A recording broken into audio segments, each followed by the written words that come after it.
tal? ¿Cómo está la vaina? Te doy la bienvenida a un nuevo episodio de Despierta tus Finanzas Podcast. Como siempre, vale, una hemorragia de placer estar acá contigo para compartir tendencias, noticias, tips, pero hoy en particular estoy muy emocionado porque hace ya unos cuantos episodios te hablé de los neobancos, que es justamente esta nueva tendencia del mundo de la tecnología financiera, o mejor conocido en el vocablo anglosajón como fintech, donde justamente están surgiendo unas nuevas herramientas y soluciones mucho más frescas, mucho más simples, mucho más sencillas, pero sobre todo mucho más digitales, que nos están facilitando la vida al momento de consumir productos bancarios y productos financieros en líneas generales.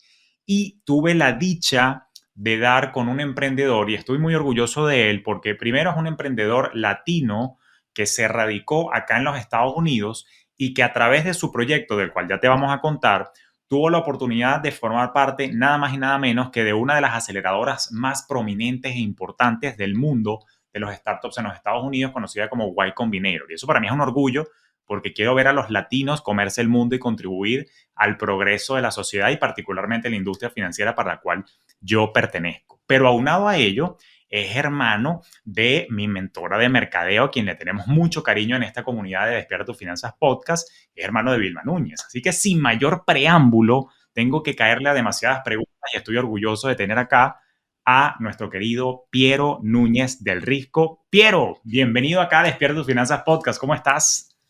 Gracias, Julio. Pues feliz de estar contigo y con todos los que nos escuchan y nos ven. Pues la verdad que un tremendo placer.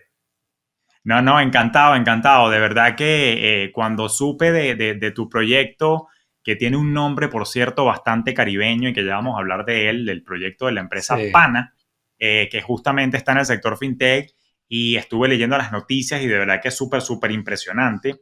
Pero antes de entrar allí, yo que vengo del mundo también financiero, pero aquí ya me conocen a mí, quisiera saber de tu trayectoria, o sea, cómo entra Piero Núñez del Risco al mundo de las finanzas, cómo ha sido tu carrera y cómo llegas a ser el Piero que eres hoy en día, que está liderando uno de los proyectos más interesantes que he escuchado en los últimos tiempos. Cuéntanos un poquito de tu background y de tu trayectoria, lo que te trae acá. Mira, ante todo, mil gracias, Julio. La verdad que a mí, si lo ponemos de una forma quizás simplificada, yo, como tú sabes, vengo de una familia artística. Entonces, ¿qué pasa? Mi papá era una persona que trabaja en los medios de comunicación, mi tío, mis primos, mi hermano, todo el mundo de alguna manera estaba ligado al tema publicidad, comunicación, medios y demás. Y de hecho yo hasta tuve mi programa de televisión cuando era pequeño. Y llegó un punto en que me di cuenta que eso no era lo mío, que eso no era lo que quería. Ok. Pero sí se me hacía fácil hablar, sí se me hacía fácil transmitir una idea, transmitir un conocimiento. Y me gustaban mucho los negocios. Entonces, ahí me di cuenta que yo realmente quería el tema de negocios, algo relacionado a negocios como tal, y desde muy pequeño. Y un día, pues, hice una pasantía en un banco y me encantó. Me encantó, entendí lo que era un banco, cómo funcionaba, y a lo largo que fui creciendo en mi carrera, desarrollándome en temas de fondos de inversión, de aseguradoras, de bancos y demás, pues ahí dije, ¿cómo puedo entonces explotar quizá esa capacidad creativa de comunicación que tengo? Y la verdad que me vino muy bien en tema de las ventas y en el tema de estrategias, como tratar de transmitir una idea y tratar de transmitir ese conocimiento. Y como entre una mezcla y otra, pues me di cuenta de que tenía algo que me gustaba, tenía algo que podía ayudarme a explotar ahí. Y la carrera a la que me dediqué a hacer fue no solamente a mejorar cada día, sino que me di cuenta que quería hacer algo de gran impacto en el mundo. Yo quería, era como que ese sueño de grandeza, de querer hacer algo de gran impacto, de gran repercusión y que pues, afecte positivamente la vida de muchas personas. Y lo primero que confirmé fue que tenía que prepararme para eso. Entonces ahí empezó pues una carrera donde todo se trataba de todos los días mejorar, todos los días corregir mis defectos, todos los días pues aprender cosas nuevas y convertirme en ese líder, en ese cabeza de empresa que algún día quisiera ser. Qué bueno, qué bueno. Y oriundo de República Dominicana, o sea, tu carrera arrancó fue allá, ¿cierto? En la banca local, ¿correcto? Correcto, ¿no? Mira, no, yo empiezo en República Dominicana y empiezo en Banco Popular Dominicano, luego Ajá. voy al Grupo Universal, y estoy en roles de Internet Banking. Empecé realmente, mi primer trabajo fue Digital Banking en Claro. Dominicana. Ahí mi trabajo era servicio al cliente detrás del computador. Cuando alguien escribía con un reclamo, ahí estaba yo. Y ahí Ok. realmente aprendí lo que era el banco de principio a fin. Eso fue una oportunidad muy interesante porque logras entender todo. O sea, te aprendes todo para poder responder. Y sigo creciendo en el mundo laboral y paso a la aseguradora del Grupo Universal, que era parte del mismo grupo financiero, en el rol de banca seguros. Luego paso al fondo de inversión de ese grupo, a dirigir el área comercial de ese grupo. Entonces, si te fijas, fui viendo el tema dinero desde diferentes ópticas, como del tema digital, del punto de vista de riesgo, del punto de vista de inversión, del punto de vista de crear valor, de diferentes aspectos, fui viendo el tema dinero. Y un día decidí emprender y emprendí un proyecto llamado Mesuma. Mesuma fue mi primera fintech y fue mi Ok. primer emprendimiento y fue de principio a fin ese sueño clásico de un PowerPoint, cómo lo hago, no tengo ni idea, hablo con inversionistas, levanté capital y en ese momento levantar capital era una locura, como que había un dentista con dinero que era como que ese era el investor, no había una comunidad ni un ecosistema, entonces había que hacer camino al andar y entonces nada, levantamos capital, hicimos el producto. Creo que estábamos un poco ahead of its time en el tema de desarrollo de mercado. Eh, Luego, pues lo fuimos creciendo y al final la regulación no estaba ahí y tuvimos que cerrar ese proyecto y aprendimos muchísimo de lo que fue hacer un proyecto, emprender en el mundo financiero.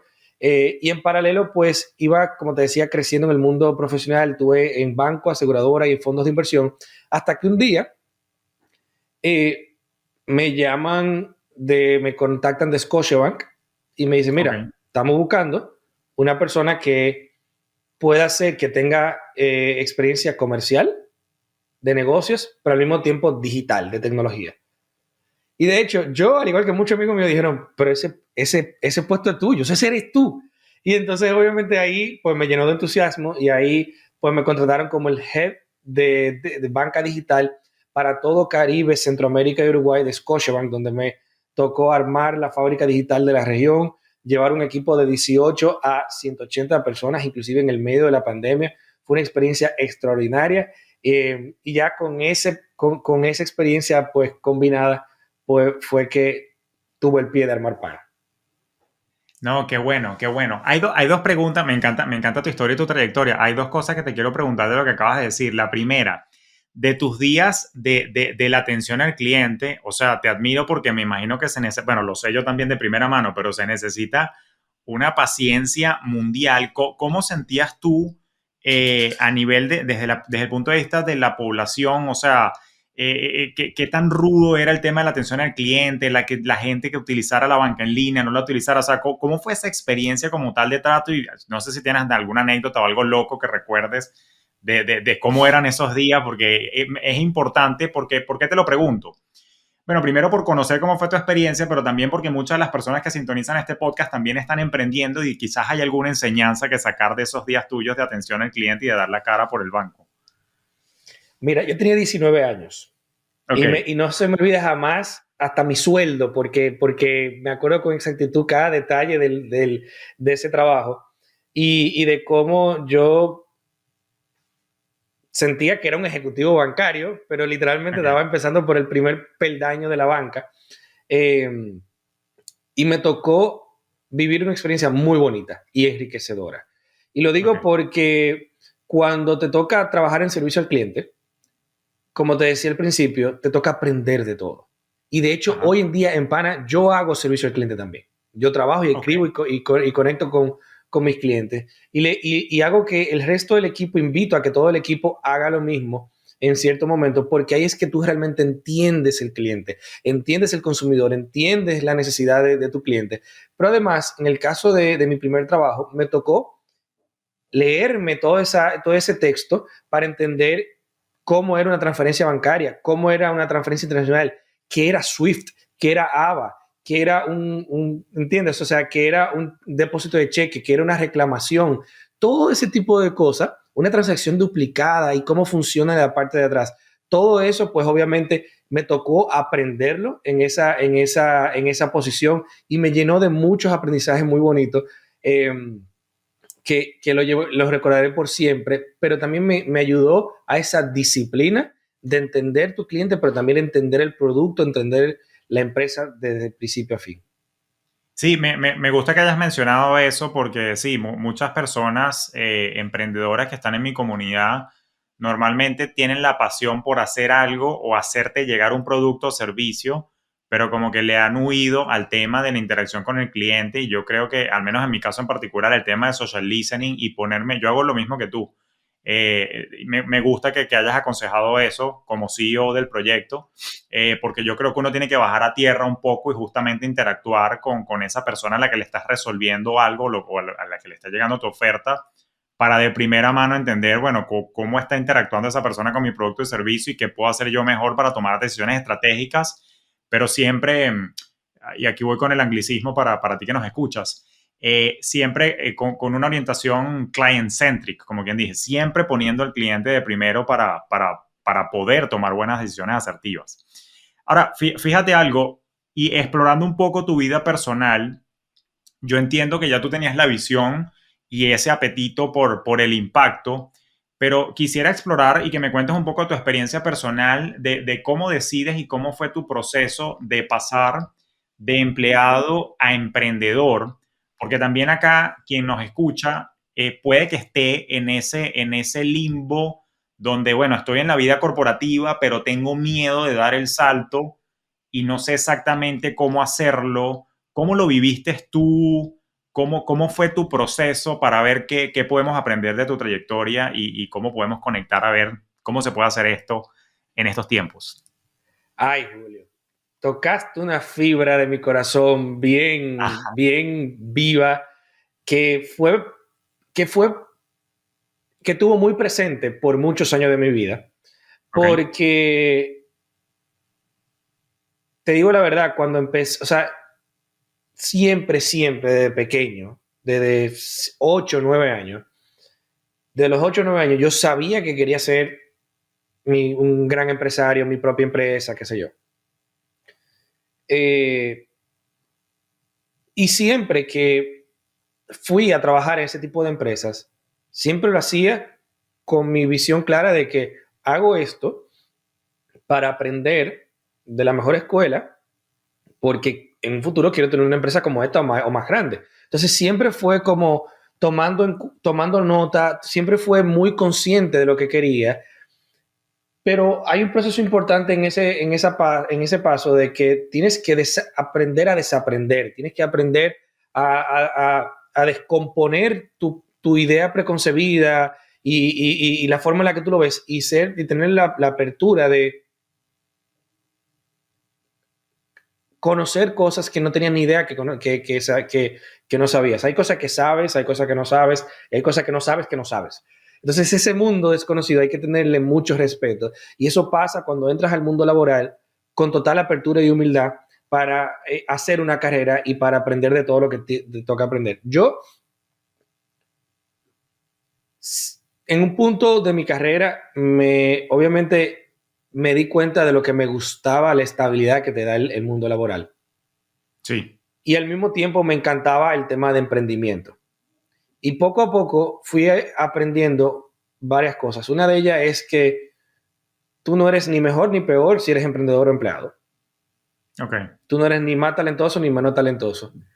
Es el tipo de personalidad tuya versus el tipo de personalidad versus el tipo de trabajo.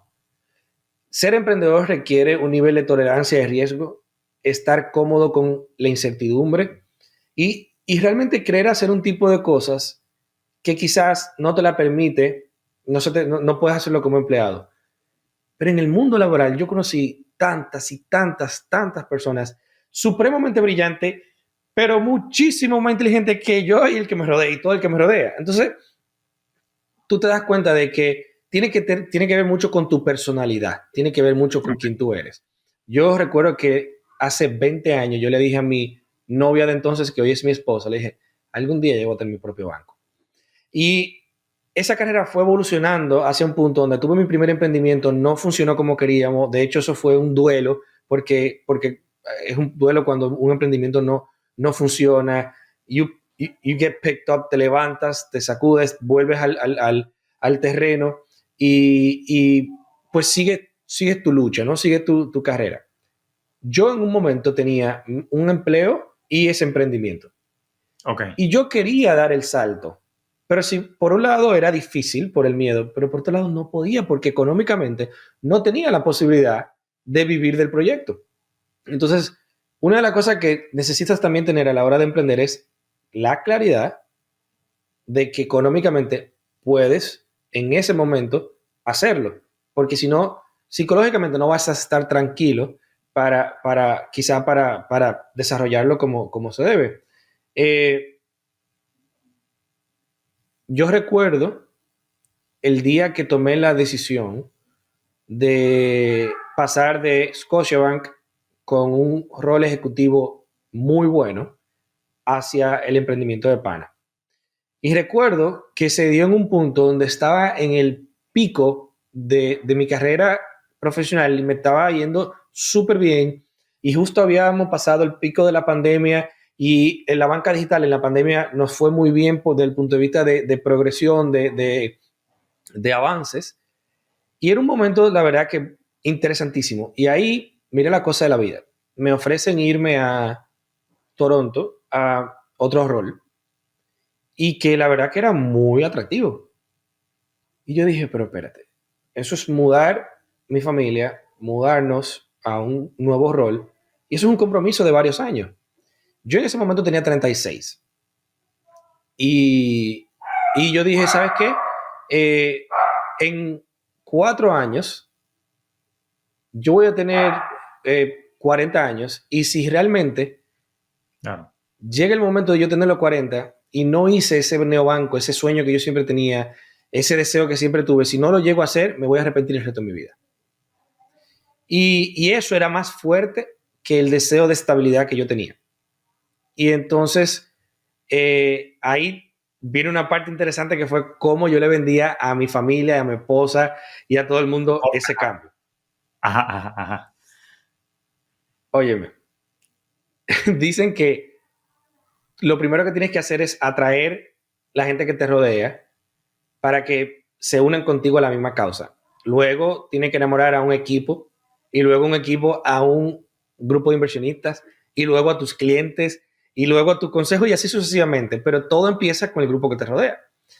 Y entonces, como ya yo había tenido un emprendimiento que no fue como quisimos, y eso fue una etapa muy difícil en lo personal, y sobre todo que mi esposa y yo lo vivimos en carne propia, cuando yo le decía que de repente teníamos esta muy buena bonanza y muy buena exposición y situación y proyección profesional, cuando yo le hubiese, o sea, pensaba solamente decirle, quiero emprender de nuevo, nada más el hecho de pensarlo, obviamente sugería un reto gigantesco. Pero un día la fui trabajando como ser in the stage y yo, mira, me presentaron esta opción, me gusta, pero quiero explorar diferentes opciones, nada más para no tener una sola, quiero ver si hago esto, quiero ver si hago un proyecto de consultoría. Fui como setting the stage hasta que una de las opciones que tenía era, y otra vez hacer un nuevo banco. Y entonces fue como, como que, ya me puedo leer lo que viene.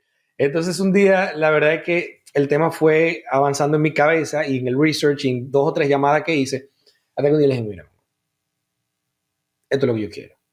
Y necesito tu apoyo, porque sin el apoyo de la familia uno realmente no puede hacer este tipo de cosas. Necesito contar contigo para esto. Y como siempre, pues obviamente me demostró su apoyo incondicional, al igual que mi mamá, mi hermano y toda nuestra familia. Entonces eso fue un paso bien difícil. ¿Sabe lo que es?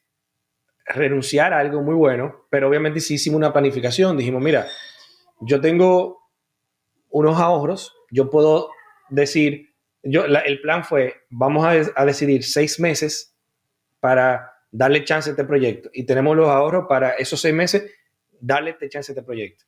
Si no pasa nada en 6 meses, volvemos al foro laboral. Pero fue muy planificado, fue bien planeado. Entonces, ok, perfecto. Y luego tocó buscar un co-founder, darle, cocinar la idea, empezar a darle vida a la idea, levantar la primera ronda de inversión, luego entramos a Y Combinator, bueno, todo un mundo, pero una jornada que de verdad, de película a veces tú dices, es que unos altas y bajas, que tú dices, mira, hay que estar loco, hay que estar un chin loco, para ser emprendedor hay que ser un chin loco, hay que estar un chin loco, de verdad, porque es que tú te lanzas cosas que realmente es que realmente no una persona cuerda no le entran en la cabeza. O sea, y al principio se siente como cantar a capela. O sea, al principio tú dices, tengo una idea, cuéntame. Y es como, y nadie te hace el coro. Y tú cantas y tú dices, y tú la vendes la idea y todo el mundo. "Mm".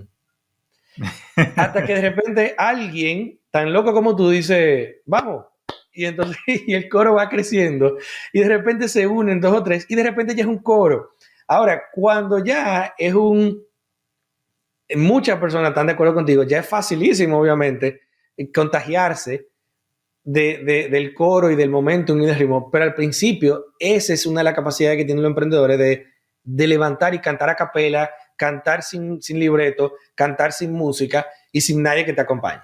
Entonces, Sí. recuerdo muy patente esos momentos de cómo tú das esa transición de empleado a emprendedor. En dos ocasiones lo viví. La más reciente fue esta. Y la verdad que se viven muchos momentos de alta, pero también muchos momentos de baja.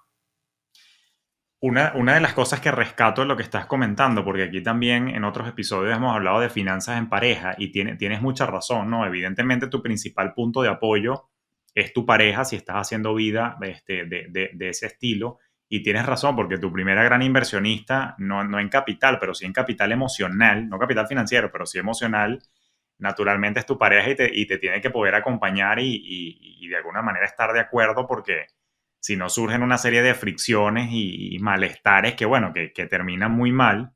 Y bueno, como dices tú, después buscar alguna otra persona tan loca como uno para que lo acompañe en esto, pero tienes razón, me encanta esa expresión de que hay que estar un chin loco, es verdad, sí hay que estarlo.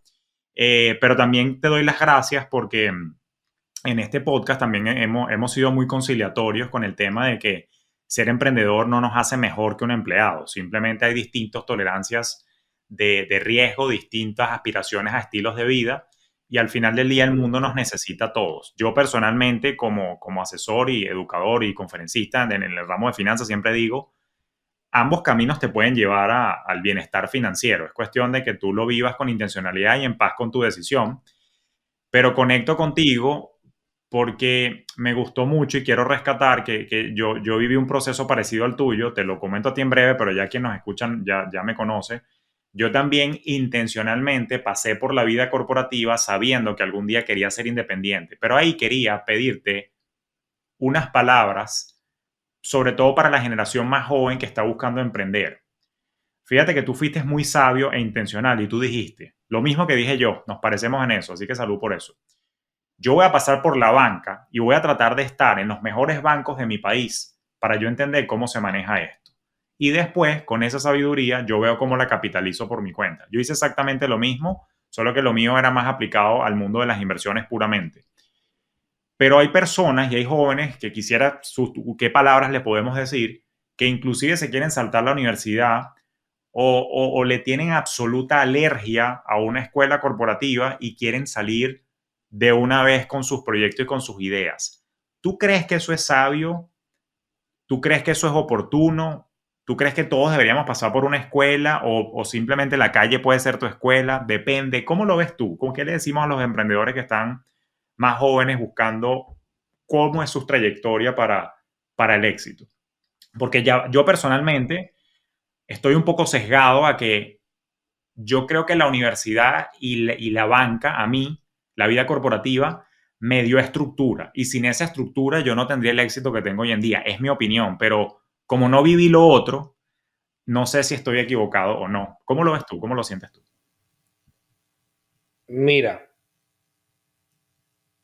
por un lado, uno de los retos más grandes que tiene esta generación no es saber, no es conocer, no es conseguir información, sino discernir en qué es y qué no es.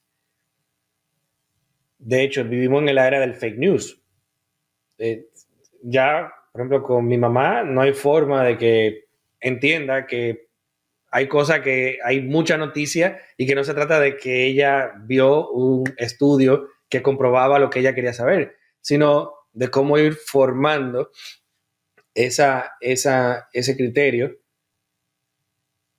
para de alguna manera saber que sí, que no. Entonces, se vende mucho hoy en día lo mejor de una utopía versus lo peor de la realidad. Y un ejemplo de eso es cuando te dicen, cripto salva el mundo y los bancos son obsoletos. Eso en un headline, como headline, si no lees más, si no lo entiendes a profundidad y si no sabes con conocimiento de causa de lo que realmente se está hablando, te pudiese disparar en una trayectoria que te va a llevar a cometer muchos errores. Por ejemplo, ese ejemplo que pongo es muy puntual y preciso. Hay veces que comparamos la promesa de lo que cripto pudiera ser en un mundo perfecto, ideal, versus lo que la banca fue y lo peor de lo que pudiera ser. La verdad es que ahí no es así. O sea, hay mucha gente que comete ese error. Y lo mismo sucede con el mundo laboral. Lo mismo sucede con que si soy emprendedor y me voy de la universidad y me brinco pasos, me pudiera ir bien. Hay una realidad y es que los consejos es muy delicado darlo porque hay personas y hay personas, y hay personas a las que una cosa les sale de una forma y hay otra. Si tratamos de hacer algo lo más generalizado posible que aplica a una gran cantidad de personas, mi recomendación es nunca saltar pasos. Porque lo único que uno no puede obtener de vuelta es el tiempo. Entonces, si saltas un paso y tienes que volver atrás a aprender de nuevo, pues entonces perdiste tiempo. Entonces, creo que la vida al final a cada quien le ayudará a marcar su paso, a tomar sus decisiones, pero sí es bueno que cada quien recuerde que los atajos tienden a hacernos perder tiempo, dinero, esfuerzo a la larga. O sea, no subestimemos por algo que vimos en un headline o en una noticia o una revista o una película, no creamos que esa es la vida real. Cada quien que confirme y que compruebe por su propia experiencia y su propia vivencia lo que realmente está siendo el fundamento de su decisión o de su opinión. No lo que le dijo una entrevista o no lo que le dijo un headline o una tendencia.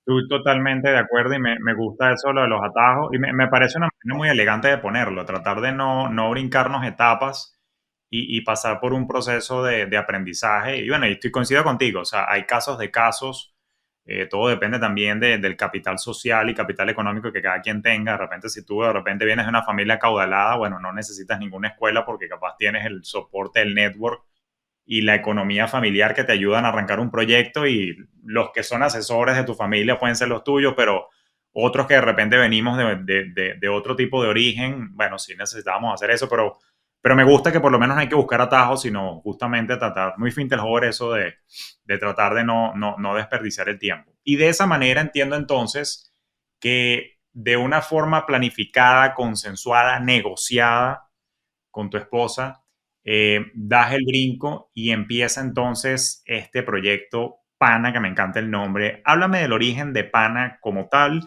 Dame la definición de Pana. ¿Qué es Pana hoy en día y qué es eso de un neobanco? Ya aquí se explicó, pero vuelve a repetir que lo quiero escuchar de tu boca. ¿Qué es un neobanco y qué es Pana? Cuéntame de eso. Mira, pana es lo que para nosotros como bandera latina significa. Es ese amigo, es esa mano amiga, es ese samaritano, es esa persona que sin conocerte actúa como tu hermano. Y ese es el latino a la hora de cuando alguien llegue a Estados Unidos.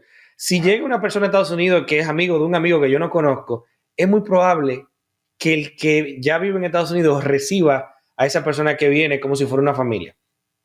Ese sentido de amistad, ese sentido de pana, ese sentido de, oye, esto lo entendemos tú y yo porque somos latinos, nosotros nos entendemos y tenemos esa conexión humana, entendemos esa conexión familiar, aunque no tengamos la conexión de sangre. Eso es pana y eso es lo que nosotros queríamos llevar al mundo bancario que no existe. Entonces, la verdad es que nos dimos cuenta de que hay una oportunidad gigantesca y desde hace muchos años donde la banca en Estados Unidos ha avanzado mucho en sentido general, pero en el caso de los latinos, de los hispanos, no se siente así. Se siente Ujú, como que la banca fue desarrollada quizá también para incluir a los latinos, pero no fue desarrollada por latinos.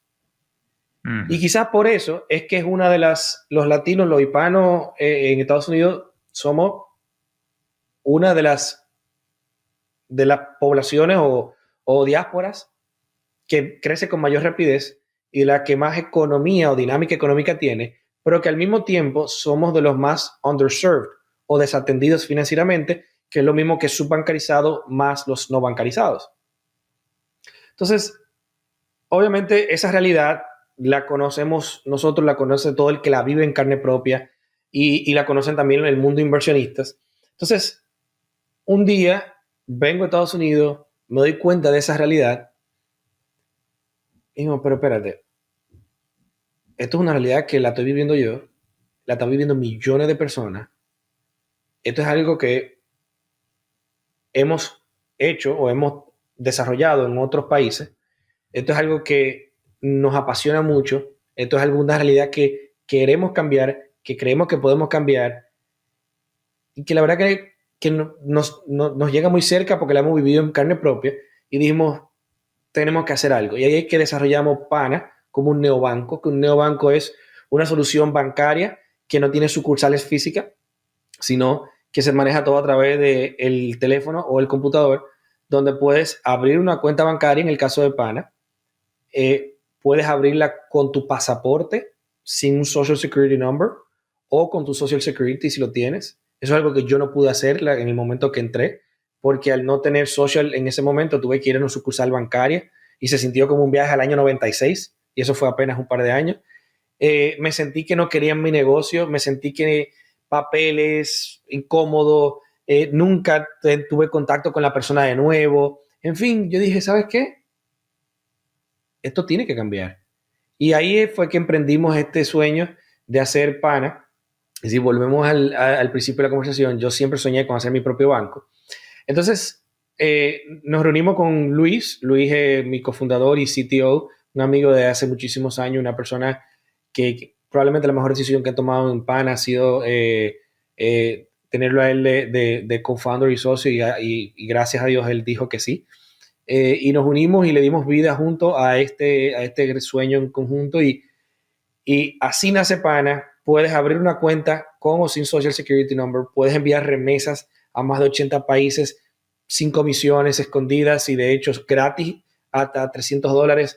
En fin, diseñamos la banca que debía de ser, diseñamos la banca que, pues mire, millones de latinos necesitan y buscan, con ese gran objetivo de que dejáramos de sentirnos nosotros como un second class citizen, de que dejáramos de sentirnos eh, eh, como una minoría y de que realmente pudiéramos crear nuestro sueño americano, nuestra propia versión de nuestro sueño americano, porque no es mentira que Estados Unidos es el país de las oportunidades. Entonces así nace Pana y bueno, ese ha sido el sueño. Hubiese querido haber tenido algo así tan pana en el año 2011, porque sabes que yo me mudo a Estados Unidos en enero del año 2011, inicios de enero, pero yo llego primero a Nueva York porque, bueno, el proyecto con el que yo me vine trabajando, estábamos abriendo oficina en Nueva York, mi hermano en ese entonces vivía allá, hoy en día mi hermano vive en Suiza, pero cuando yo llego a Nueva York en particular se caracteriza por ser un estado demasiado antipático con la migración. Y a mí me costó Dios y su ayuda para abrir mi primera cuenta bancaria la semana que llegué, porque no querían abrirme cuenta en ningún lado y mi cuñada tuvo que interceder por mí en una agencia, valga la cuña, de Chase, ¿ok? Y jalar bola a su ejecutiva para decirle, Pan es mi hermano, o sea, es mi cuñado, o sea, el tipo, mira, el tipo tiene plata, o sea, el tipo trabaja, el tipo coño, o sea, abre la vaina, chavo, me costó. Y después me costó meses abrir una segunda cuenta.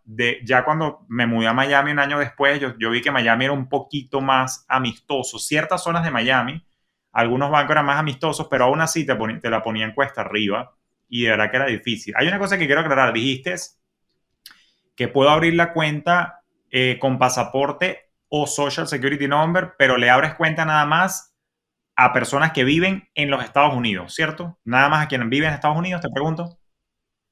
Por el Sí, momento sí, por el viene momento.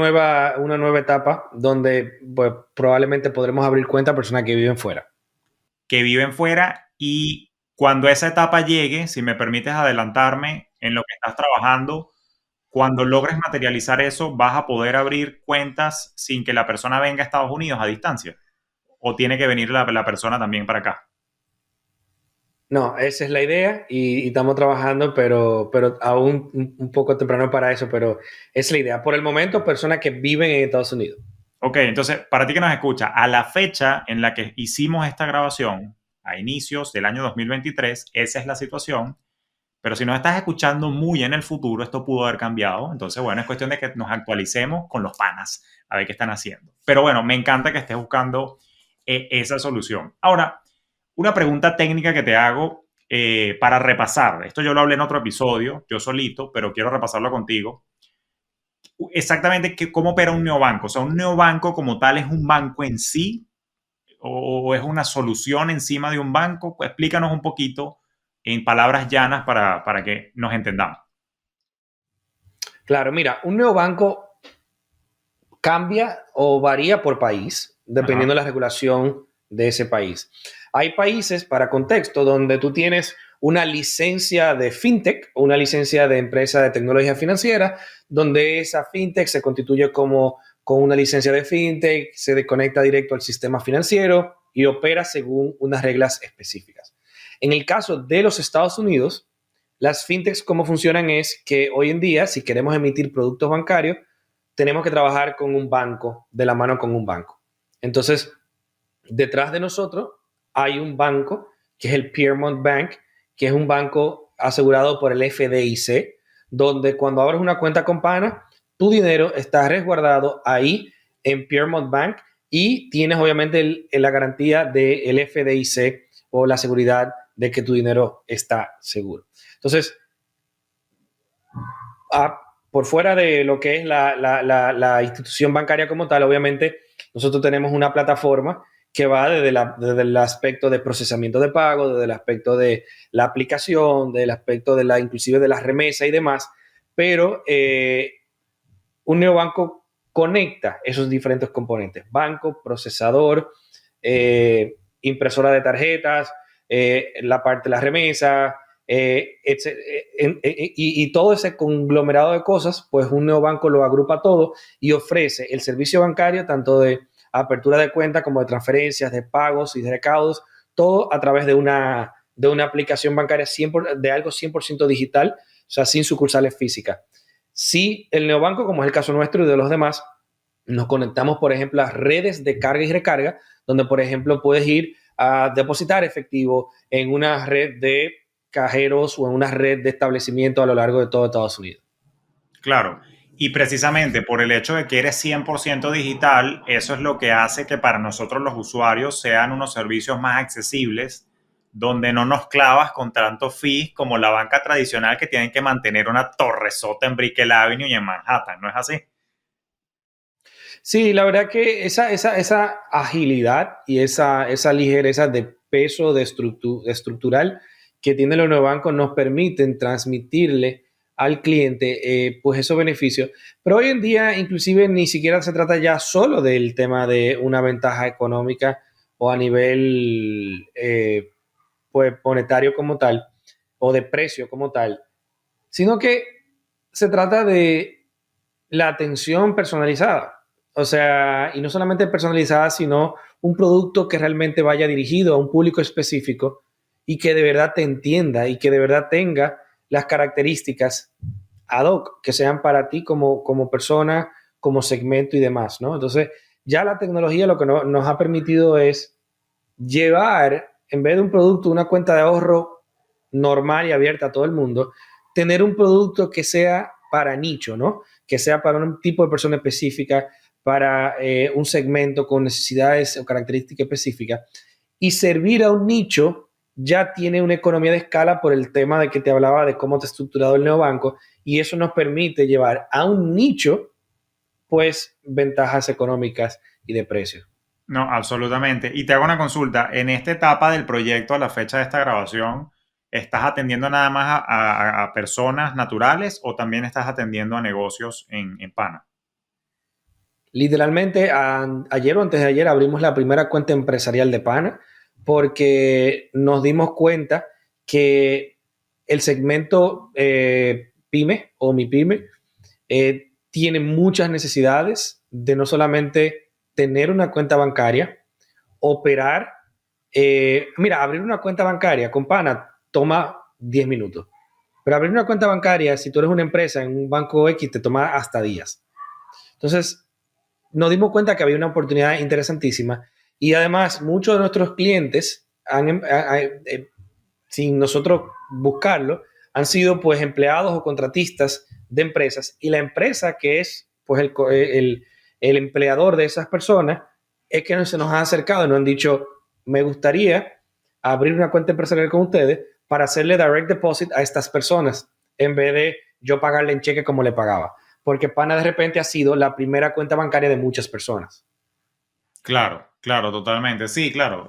Ya con los temas de soluciones de nómina y todo eso, naturalmente empieza la expansión allí. Ahora, hay una pregunta que te quería hacer desde el inicio, pero creo que llegamos a la parte donde cabe la pregunta.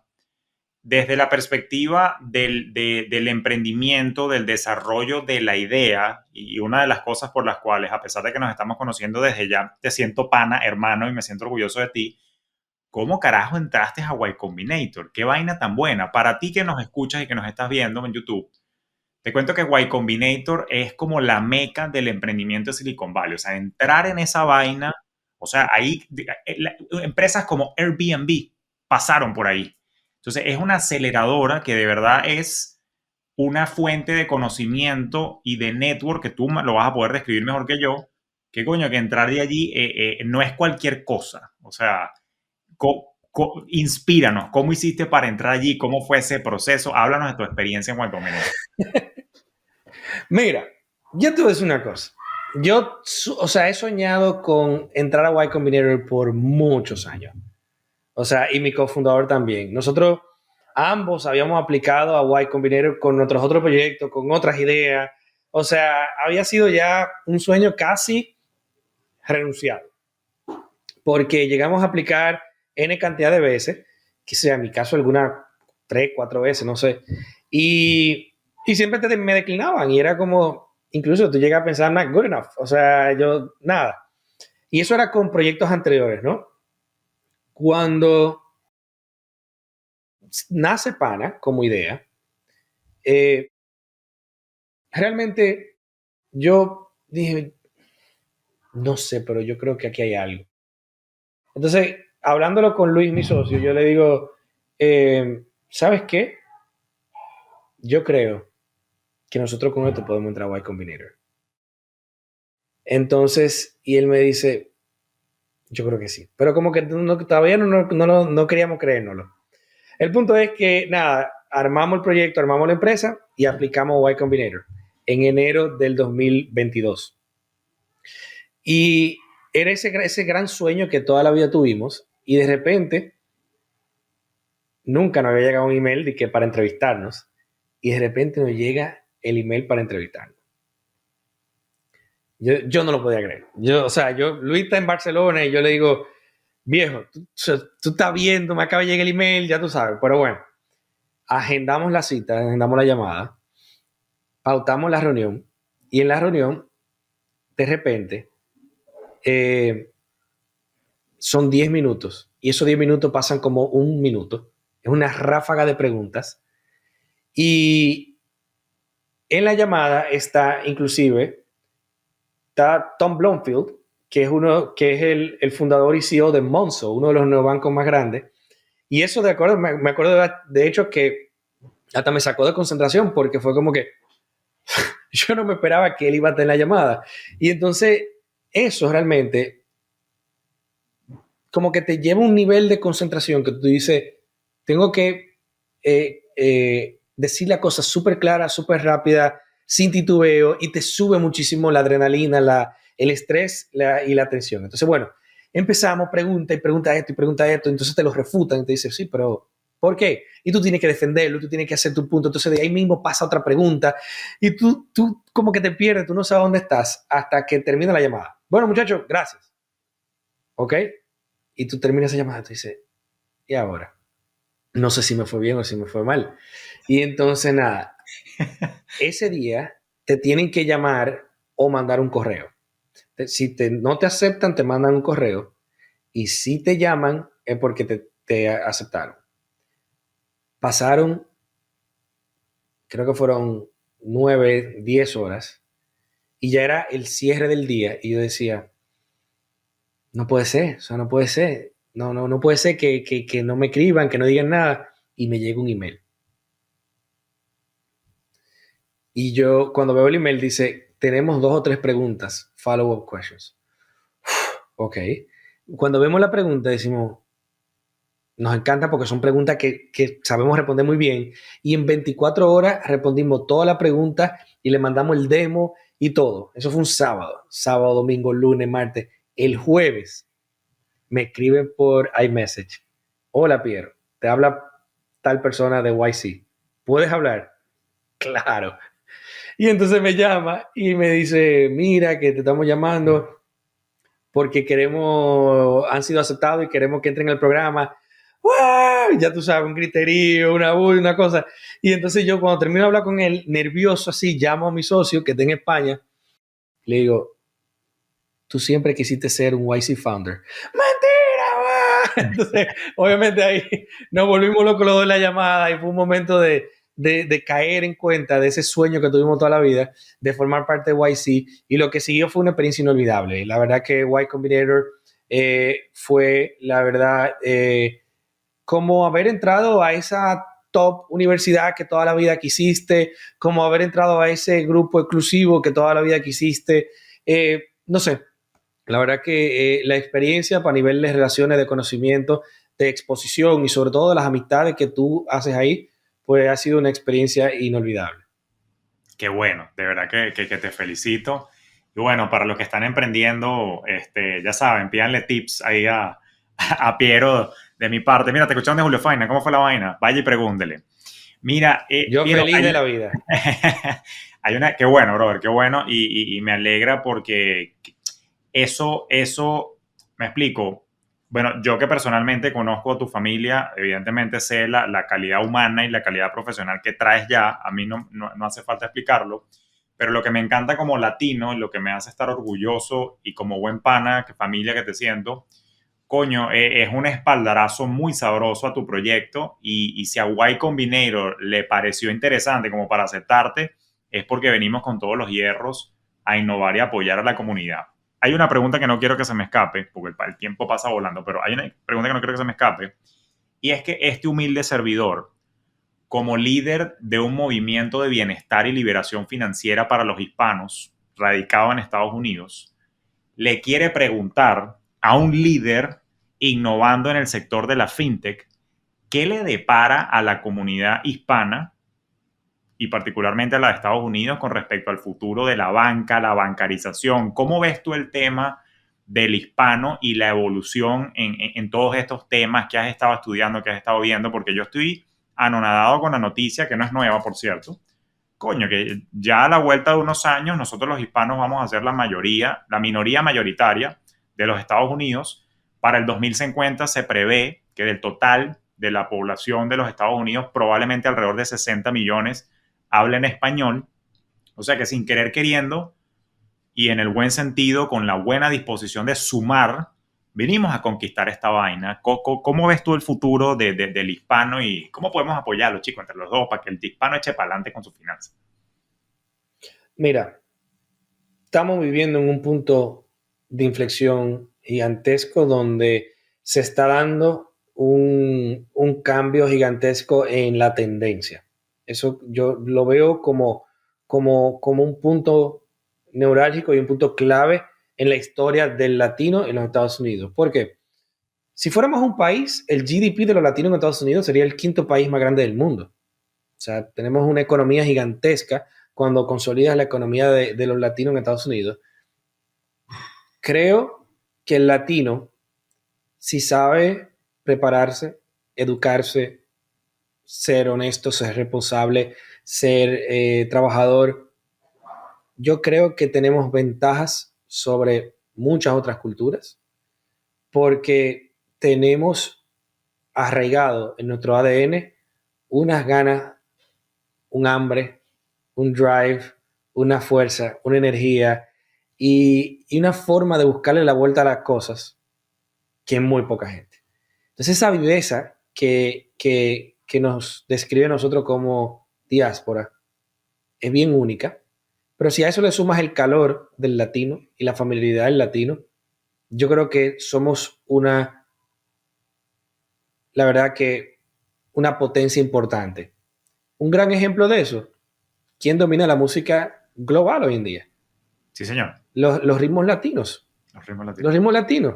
Y fíjate cómo esos son tendencias que se van marcando en muchos aspectos. Pero volviendo al core de tu pregunta, yo creo que estos avances tecnológicos que han permitido que Pana pueda ser una realidad hoy en día, marcan un antes y un después. Y nosotros entendemos que por muchas razones arraigadas en nuestro pasado, culturales, de lenguaje, de confianza, de rapport, de sentimiento, en muchos aspectos, han hecho que la banca no le hable a nuestra diáspora. Y eso está cambiando. Y al eso cambiar, eso hace que ahora muchas personas puedan tener acceso a productos y servicios financieros saludables. Puntualmente, para mí, ¿qué me llena de entusiasmo a la hora de ver cómo podemos seguir progresando para ser, Pana tiene la misión de ser la plataforma bancaria de ese 28% de la población americana en el año 2060, como tú mencionabas? Pero ¿qué me mueve? Que hay 20 millones de no bancarizados o subbancarizados, hoy en día, hispanos, que están siendo víctimas de tasas de interés abusadoras, de fees o comisiones bancarias supremamente altas, que viven en el mundo de efectivo y por consiguiente pagan precios más altos y no le permite organizarse, no le permite crear un patrimonio, no le permite ahorrar, no le permite tomar crédito, porque si te fijas, esa naturaleza que tenemos nosotros los latinos de ser familiar, hace que la banca para muchos latinos sea en persona, peer-to-peer y en efectivo. O sea, el famoso SAN, la tanda, la rosca, diferentes nombres tiene, es uno de los métodos más populares de banca. Así que yo tomo prestado, así es que yo invierto. Inclusive tiene una razón cultural. Muchas personas prefieren poner su dinero en una tanda o en un SAN o en una sociedad como una colecta porque lo protegen de que venga un compadre o un amigo y le pida dinero prestado. Si está en el banco, no tiene excusa para no sacarlo. Pero al ponerlo ahí, sí, obviamente, no tiene la excusa de que no lo puede prestar a otra persona. O sea, mira qué idiosincrático, mira qué interesante es el tema cultural. Entonces, nosotros entendemos que en la medida que podamos ir ayudando a personas a cortar ese flujo de efectivo, empezar a que el salario, el sueldo, el primer depósito empiece digitalmente y ya obviamente se va al resto del ecosistema de manera digital, pues obviamente yo creo que eso nos permite entonces hacer que esas personas dejen de ser invisibles para el crédito y podemos ya hacerlos más visibles al sistema para que puedan tener un score crediticio, que puedan tener mejor score crediticio y demás. Porque nuestra teoría es que el grupo de personas que vive fuera del sistema, la mayoría son trustworthy, son de confiar. Porque esos grupos de ahorros en personas trabajan en base a la confianza. Claro. Pero esas personas van al banco y no le prestan. Entonces nosotros en Pana lo que queremos es traer ese comportamiento a la plataforma para poder nosotros hacerlos visibles al sistema y que puedan acceder a productos financieros, a productos y servicios financieros como el resto de la población. Sí, mientras te escuchaba con atención, que me gusta lo que estás planteando, me hiciste recordar, aunque tengo una laguna mental, pero cuando estaban estudiando los asuntos de microbanca y microcréditos en la India, justamente se demostró que esos segmentos de la población más desatendidos, desprovistos y que nadie les paraba bola, resultaban ser los más fieles por un tema de gratitud hacia estas nuevas entidades que les prestaron atención, y los índices de morosidad eran muy bajos, a diferencia de los manganzones que toda la vida han tenido acceso a las bancas, que a veces son más mal portados con los créditos. Entonces lo que estás diciendo tú es muy, muy cierto. Yo creo que sí hay una oportunidad importante de apoyarles, y también en mi comunidad yo he recibido muchas quejas, o sea, más que quejas, como lamentos de que, concha, le estoy llegando al país y me tocó sacar un carro y, concha, le estoy pagando 25% de tasa de interés por un crédito, cuando yo sé que de repente las tasas estaban bien, y claro, hay todo un problema ahí, que no tenías el historial y no sé qué, pero sí creo que tienen que existir, y agradezco que hay personas como tú buscando la solución justamente para hacer que la transición sea lo menos traumática posible, sobre todo para quienes nos estamos jugando, porque la verdad es que los orígenes acá en el Mira, sistema cuestan, chamo, cuestan mucho. óyeme, yo que cuando me mudé con mi familia, comprar un carro, o sea, tuvo que cogerlo, tomar el préstamo a otra persona porque a mí no me financiaban. Sí. Alquilar una casa, el depósito de la luz tiene que ser más caro porque tú no tienes un récord crediticio. En fin, hay una serie de cosas que tú dices que, no, es más, para mí el ejemplo más increíble es el del crédito. O sea, por ejemplo, en mi país natal, yo tenía un buen récord crediticio. Yo podía ir a un banco, solicitaba un préstamo y me lo aprobaban. Pero yo llego acá y yo no pude meter en mi valija, en mi maleta, yo no pude meter mi récord crediticio. Yo llego acá y no soy nadie. Uh-huh. Pero yo no soy nadie. O sea, yo no soy invisible. O sea, personas como yo que llegan a un país y que la verdad es que se mudan para hacer una nueva vida, podemos ser dominicanos, colombianos, mexicanos, brasileños, de cualquier nacionalidad, que de repente queremos mudarnos con nuestra familia a Estados Unidos para trabajar, para poner un negocio, para emprender o lo que fuere. Oye, ¿por qué tenemos que empezar de cero? Y eso es una de las cosas que nosotros queremos trabajar en Pana, que tú puedas importar tu historial crediticio de tu país natal y que puedas empezar a construir crédito no de cero, sino con ya un producto crediticio que está alineado a ti y a tu capacidad de pago. Eso sería genial, de verdad. Y yo siempre he dicho, yo no soy muy versado en la parte tecnológica, dicho sea de paso, y quiero ser totalmente abierto, pero yo siempre he dicho, estoy ligando que personas como tú lo solventen. Yo no sé si esa vaina se solvente a través de blockchain, donde haya alguna cadena universal y descentralizada, donde yo pueda tener mi historial y mi vaina, pero definitivamente tiene que haber algo universal para que de verdad esto se comporte como una verdadera globalización, porque ahí es donde yo digo que falla el sistema. Entonces no me siento tan globalizado cuando me mudo, y me pasa también con gente que se va para Europa otra vez. Esto es muy, muy común. Y bueno, en la medida en la que se siguen afianzando tendencias como el geoarbitraje, trabajo remoto, que la gente está tomando muchas medidas de, bueno, chévere, trabajo para una empresa americana, pero vivo en Costa Rica o lo que sea. O sea, la cosa es en dos direcciones también, ¿no?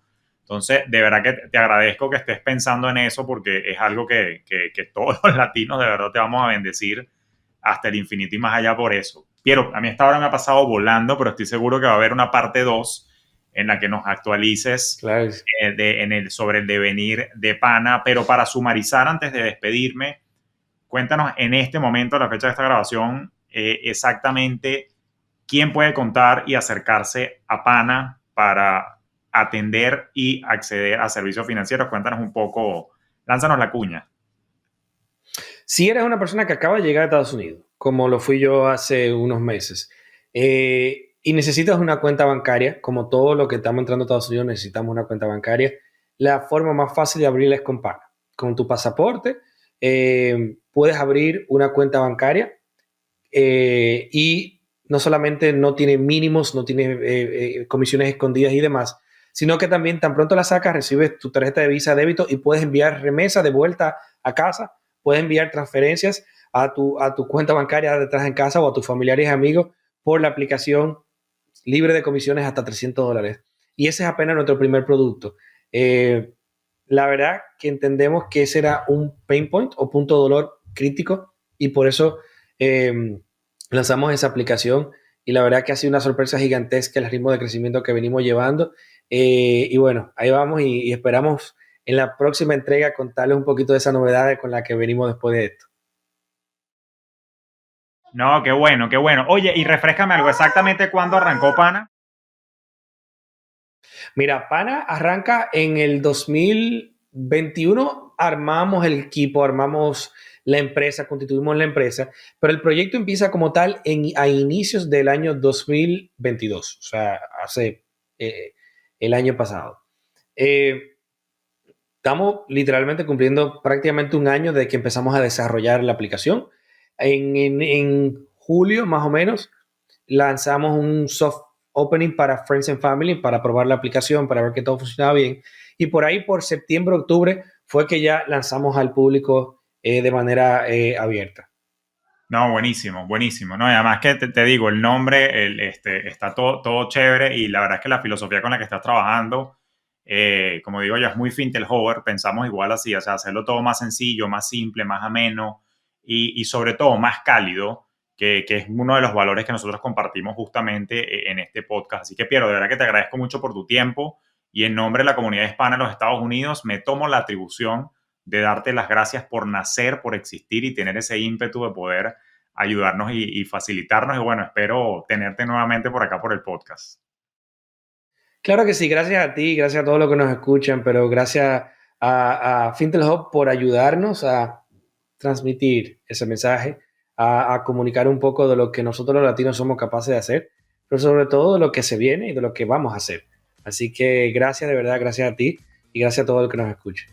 Claro que sí. Y bueno, para ti que nos escuchas o que nos estás viendo a través de YouTube, ya lo sabes, si estás buscando finanzas más panas, lo primero es evidentemente seguir escuchando este podcast, pero que no se te olvide que si esta vaina te está dando valor, páralo ahí, déjame un review, suscríbete al canal de YouTube, 5 estrellitas para que esto siga llegando a más hispanos que necesitan ese despertar, pero que también necesitan servicios más panas financieros para que no se desangren por allí con mala atención y fees excesivos, y por eso te estamos trayendo todos estos invitados para que le den valor a tus días. Así que también a ti te agradezco por sintonizarnos y nos escuchamos en un próximo episodio de Despiertas tus Finanzas Podcast. Te deseo un próspero, productivo, pero sobre todo un enfocado y muy pana día para ti. Así que nos escuchamos.